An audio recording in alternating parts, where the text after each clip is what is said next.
Hey there, Instructor Bensei here, and you've probably seen me doing stuff like this all over the internet.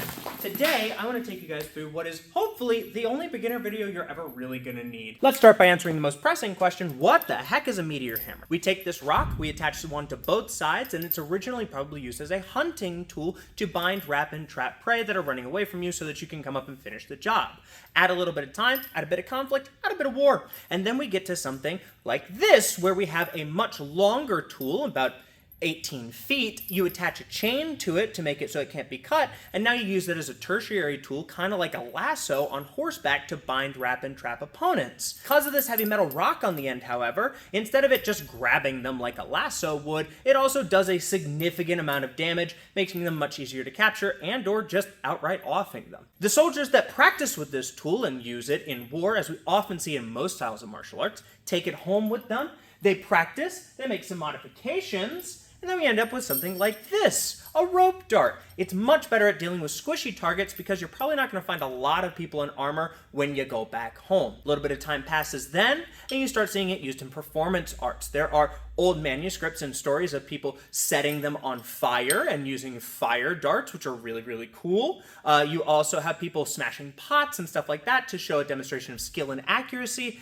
And overall, it has just become this amazing tool used across the world for a multitude of reasons. Even now today, they have some with LED heads in them that light up a whole bunch of cool colors, and you see them at performance festivals all over the world. Predominantly used in Wushu and Shaolin Kung Fu. However, you will see them in a multitude of different Chinese martial arts, usually at upper ranks like brown sash and black sash. Now, you may already have a burning question, which is why don't we see more of this in history on the battlefield? And that's because obviously it's a noodle with a rock on the end. It is not the king of the battlefield. There's a reason that spears, swords, pikes, bows and arrows, or anything that can fling a rock real fast is much more preferred to most people than something like this. First off, it's just a noodle with a rock on the end. I can't swing it like I would a stick or a staff. It's not intuitive. And because of that, most people don't have the time or the energy to pick up a tool like this and really practice with it like you need to in order to be effective with it. When I can be, however, it's a really nasty time for most people to fight because it's a big metal rock with no semblance of structure, which means all the blocking you're going to do, all the things that you would normally do to deal with a rigid tool, go out the window, because as soon as you block, it wraps around. Now, while it does have some profoundly, and I mean profoundly, glaring flaws, there are a couple of things that it does really well that I think only really it has access to. First off, it's really easy to conceal and keep on your person, and I can use it at a moment's notice, especially if I know how to tie it properly. That's really, really cool, and I can make it look inconspicuous. Additionally, since it's a really good improvised tool, I can make it out of just about anything. As long as I've got a weight and some length of something flexible to tie onto it, I can use it in just about any scenario with just about any configuration. A roll of duct tape tied to the sleeve of your hoodie, swung around quickly, hurts really bad, and I think that's awesome. And it is unbelievably versatile. I can use it as a trip line. I can tie doors closed with it. Heck, I've personally used it to tie things to the top of my car when I'm moving, which means I can only imagine using it on horseback. It's just the rope itself to tie your stuff down. It's just a length of noodle rope and a weight. Whatever you can think of using it for, you probably can. Now, as a martial arts teacher, I am a professional enabler. I'm also greedy and I enjoy getting to play with my tools. So let's talk about how to make a safe training version of this so you don't off yourself in the middle of practice and lead to new legislation that makes it so I can't do what I love.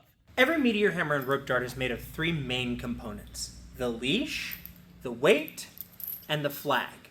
Starting with the leash, you want to avoid any rough, fibrous material like this hemp cord. That will rip your hands in half. Also, if it crunches when you squeeze it, don't use it. That's hard plastic and not very fun. And if it's twisted instead of braided, it will come untwisted as you use it, and you'll be very, very sad. Try and avoid it. Instead of those, my first recommendation will always be braided cotton. It's the perfect merriment between durability and comfort. I also don't mind poly blends and nylon. That works fine, and silk cords are really nice. Believe it or not, thinner ratchet straps also work really well and don't have the issue of twisting themselves apart with use. Now, as a general rule, I want to make sure that the weight is heavier than the leash. I like to go by a 2 times sort of guesstimation, but feel free to mess with those numbers yourself. Otherwise, weird stuff happens in the air when you try and send out the weight. The rope will start to pull the weight around instead of your input on the weight, and that gets nasty when you try and pull it back to you. However, sometimes we want to make it out of chain. So what are some do's and don'ts for that? Let's be completely honest. If you're planning on putting chain into your safe trainer, it is no longer a safe trainer. If it is supposed to be safe, don't add chain. However, if you are adding chain to your Meteorhammer Ropedart, please make sure it's only the last couple of feet. It doesn't all need to be chain. And make sure you're not using super heavy links, anything visibly split, or anything with sharp or barbed edges. They will tear you up. When it comes to what to use, make sure it's small to medium-sized links. Keep them as light as possible because it's going to add a lot of weight. And if they can be smooth, do so. Also, if it's for cosplay, use plastic. Also, if you need to attach the chain to something and you can't just tie it on, quick links are a lifesaver. It's literally what they're designed for. Now that we've talked about the leash, let's talk about the weight. Yeah, the things to avoid for a safe trainer are pretty self-explanatory. Glass, stones, sharp stuff, things that are going to break your bones, and powders because they make a massive mess. Instead, use granular objects like coffee, rice, lentils, anything of the sort. Soft things like socks, heavy stuffing, bundles of cloth or fabric also work great, and you can usually stuff stuff inside of a sock. If you're going to use a tennis ball, feel free, but just be careful of how you secure it because that screw could still hurt you. And while I can absolutely use something like a dog toy as a safe trainer, I would honestly call that a safer trainer. It's safer than a solid metal chunk on the end of a rope or something sharp and pokey, but it's not quite as safe as a sock full of socks. And especially since they're made fairly robust, hitting yourself in the back of the head or the side of the knee with this while it's moving about 50 plus miles an hour is going to be really uncomfortable. Additionally, in this group, I would say things like bags full of BBs or satchels full of coins are in that same sort of safer but not quite safe category. You've been warned, feel free to use them, but they'll still hurt when you hit yourself. Leash, weight. Let's talk about the flag. Historically, the flag served a couple of purposes, including helping with the aerodynamics of the weight as it flies through the air, making sure it flies point first, and mopping up people juices on contact because sometimes when you hit them hard enough, they go splash. If you are looking to attach a flag to your Meteorhammer or Ropedart, I recommend something light and movable. It shouldn't be rigid like denim or anything like that, but as long as it flaps in the wind and can be attached easily, you should be good to go. Depending on where you find yourself living and practicing, however, please be very aware of the color of your flag and what patterns might be on it. Be smart. And if you find your flags falling apart, learn how to sew or get some freight check. It'll save you a lot of heartache. And now with all that knowledge, it's time to make a practice Meteorhammer. Welcome to the storage closet where I storage all my closet. Anyway, I need a length of rope that is 2 times my arm span, and then I like to go from about my hand to my shoulder to give me a little bit of extra line for the knot work we're gonna do. Now, there are a lot of different knots that we can use to secure this thing, but I choose to use a bowline knot or bowline knot, however you want to pronounce it, because first off, it's really easy to do, and second, it's the only knot I know and I'm dyslexic. Leave me alone, okay? So anyway, I'm going to go ahead and twist that over, as you've seen already. I'm going to take the working line through, I'm going to fish it around the back of the rest of the line, and then feed it down through the loop that I've already made. Once I've got that, I'm going to cinch both ends by pulling nice and tight, and we should have a pretty good little loop. Now, for bonus points, we're going to feed that knot through the loop that we just made, and that's going to make our cinch for our wrist. If we've gotten it right, then we should be able to feed our hand through, cinch it down, and we should be good to go. From there, we're going to make another smaller one on the opposite side that we're not going to feed through, and then just set it off to the side. Okay, time to make the weight. 2 long neck socks are what I'm going to require for this. It works a lot better that way when I go to tie things off. And I'm going to go ahead and fill mine with coffee beans. But again, like I said earlier, use whatever. Rice works great. I like mine to be on the heavier side, so I shoot for about 8 to 10 ounces. And I'm going to go ahead and tie this off with a simple overhand knot. And then from there, once I've made sure it's really snug, I'm going to go ahead and take the sock and tuck it back down over top of itself. Afterwards, I'm going to stuff the weighted sock inside of the other one, getting it all the way down to the bottom to make sure I have as much neck to use as possible for tying this last bowline knot. Again, I don't know any other knots. Feel free to use whatever you want, but this has worked for me for the past 5 years. As long as you have it cinched right, tight, and secure, it's not going anywhere until you decide to untie it. And if you pull on it and it comes undone, it wasn't a good enough knot in the first place, retie it. Finally, it's time to add the flag. I'm going to use another sock just to show how accessible this should be, but any strip of cloth should work. I'm going to take a U shape out of the sock and fish that U bow through the bowline knot that the weight is attached to. Then I'm going to feed both tails through and just cinch it tight. This on itself holds okay, but if I tie it with an overhand knot, it should stick around for quite a while. All right, everything's tied together and you're pretty much good to go. Here are the finishing touches. I'm going to start by taking that anchor and putting it on my non-dominant side wrist, cinching everything tight.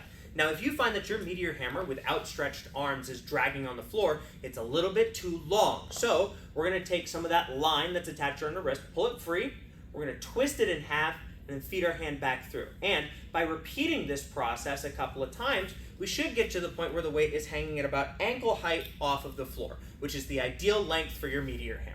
Well, Instructor Bensei, you've taught me how to make my very own practice meteor hammer, so I guess I'm off not so fast. There's a little bit more runtime left in this video, and that's because I've got a lot of common questions that I've gotten asked that I want to take the time to answer, as well as some pitfalls that I ran into in training that I want to help you avoid so you can have a smoother transition into using your new favorite forever fidget.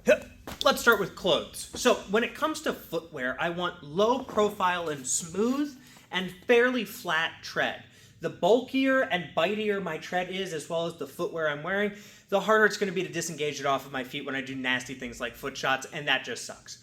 Second, when it comes to pants, shirts, hoodies, stuff like that, long drawstrings or big heavy straps that hang off of your body are gonna get snagged. Now, you might be okay with that. It might be okay with working around it because those pants are just everything. But at the end of the day, try and avoid long dangly stuff because ropes don't like other ropes. Actually, they really like other ropes and just want to hang out all the time. Lastly, when it comes to everything else, as a general rule, big and bulky is bad, especially if it's super dense material like denim and it's really hanging off your body. But slim, form-fitting, more like athletic wear usually works really well. I have seen only a few people able to do this in a dress. They scare me. I don't understand them. It must be witchcraft. As a general rule, keep it close to your body if you don't want it tangled up in the rope. Next, let's talk safety equipment. So things like gloves, helmets, and athletic supporters, I get asked about all the time. So the general answer on wearing extra safety equipment when you are training is do what feels smart to you and what feels safe for you, right? Some people have typing jobs where they can't afford to rip their hands in half. So wearing gloves might be a good idea. Some people want to have kids someday. So wearing a cup because you're prone to hitting yourself in the groin as you're learning might not be a bad idea. And some of us really want to keep all of our marbles in our head and haven't lost them all already. So wearing a helmet feels smart. Do what feels right to you. Don't let anybody else get in the way of that either. Your safety and ability to continue trying out this amazing tool is more important than what people think of you while you're doing it. After talking about armor on the outside, so let's talk about armor on the inside. And this is going to come into our safe training mentality stuff. First things first. Every time you pick up either a safe trainer or a live weight, you need to be checking a couple of things. Are the knots secure? If there are no knots, are the fittings secure? Meaning if I pull really hard, does it come apart? If I can pull it apart with my hands, I'm going to pull it apart while using it. Additionally, I'm looking for fraying. Depending on what you're using as your leash, some fraying may be natural, it's just going to happen. But that doesn't mean skip over it. That means start taking acknowledging points of it at the beginning and end of practice and see if it's getting worse by a reasonable margin. As it gets worse, you're going to want to start replacing it, and you'll see the same thing in your ropes. Please be smart about this. Now we move to the big whiteboard to talk about the effort-reward parabola. So most people think that when they put in effort, it is directly correlated to how much they gain from it, right? The more effort you put in, the more you get out. This is just untrue. What it really looks like is something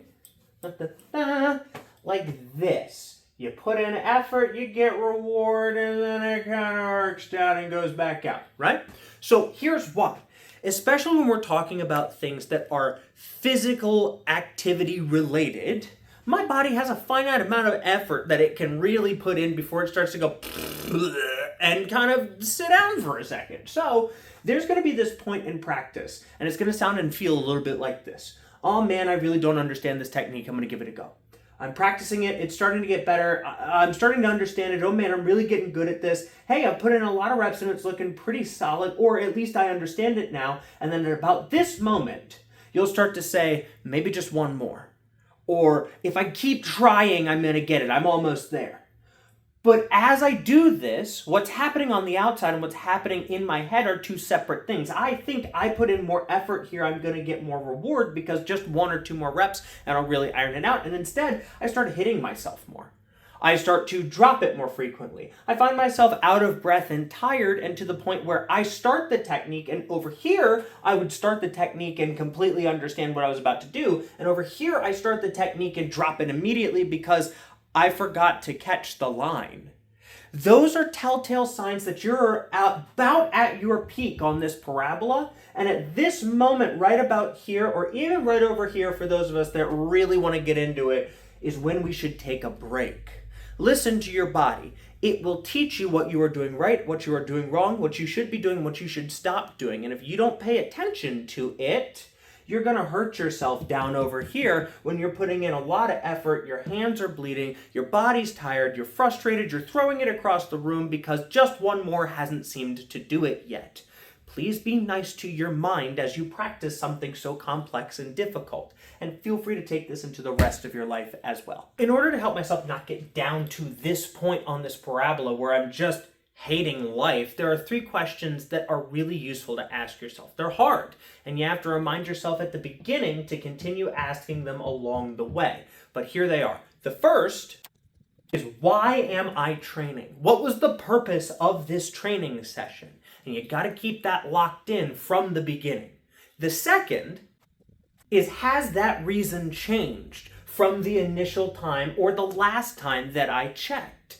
That's okay if it has. If it hasn't, that's okay. But I need to know if it's changed, right? I started out working on the technique, and now I want just one really clean one. Those are 2 different things. The first one is about learning the technique at all. The second is about ironing it out and polishing it. Maybe I went from, can I polish this technique, to, man, I want to hit a target with it now. And it's okay for those goalposts to change. But as I move those goalposts, I have to check in and acknowledge that I've at least achieved them, and then acknowledge if I want them to change. The third question is, am I okay with that, right? I may have moved my own goalposts, and that just kind of happens sometimes, but unless I'm acknowledging internally that I'm actually okay with those goalposts moving, and I'm okay with, first off, the fact that I have achieved the previous one in order to move to the next one, and second, if I really feel like I can achieve that second one right now, or if it's better to leave it until I really check in with that third one, am I okay with that?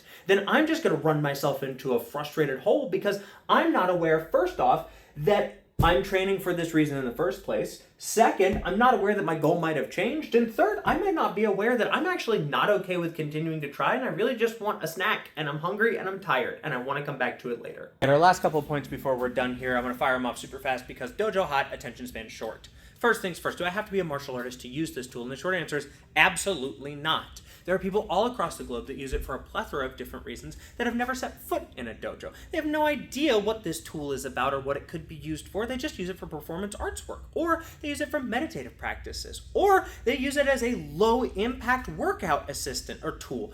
I think it's just one of the coolest things ever, and everybody should pick it up. Second, what if I don't have enough space to train in? The short of it is, it's a rope, shorten it down, make it as short as it needs to be to practice, but I get it. You might not have access to everything. So, if there's anywhere around you where you can be respectful of the environment and the people within it, but still go practice, do so. Just be safe and conscientious of where you are, but this really kind of goes with you anywhere and everywhere. Third, because you guys have made it through this entire thing, I don't want to leave you with your brand new fidget and no fun tricks to play with. So I'm going to put a couple of different tricks here at the end of the video so you guys can mess with it. I got more that I wanted to talk about, but this video is entirely too long at this point. So I'm going to leave them in the caption below so that you guys can have access to that. It's going to be things like different leashes that you can get, because I highly recommend the Ropedart Academy if you're going to get a safe trainer instead of making one. A couple of places to get different ropes, some different resources to use on people to learn from. It's just all the stuff that's helped me to get to where I am. I want to share with you guys so that everybody can be better at this, so that I can learn more, because secretly I'm just greedy. Thank you guys so much for your time, your attention, and your willingness to be here. I'm going to go ahead and put those videos up here in just a second, but from the bottom of my heart, take care of yourselves, stay safe, and I appreciate you greatly. Have an amazing day. For my elbow shots, I'm going to start from an up spin in wheel plane, which is beside my body. I'm going to take the line up and bring it back so that it drapes onto my tricep and starts wrapping down toward the end of my elbow. I want to get it to the point where I can just get it to wrap a bunch of times over and then drop it. Make sure you can do this about 5 times in a row without messing it up, and make sure your arm is bent in instead of extended, otherwise it wraps to the inside of your arm and locks itself in place. Keeping tension with that anchor hand, I'm going to do this a bunch of times, and then as the weight is swinging from 6 o'clock up to 9 o'clock, from here to here, I am going to extend that arm like I'm throwing a punch to let it go flying in front of me. Here's what that looks like, nice and slow. Twine, 1.5, extend. Twine, 1.5, extend. Again, one more time. Twine, 1.5, extend.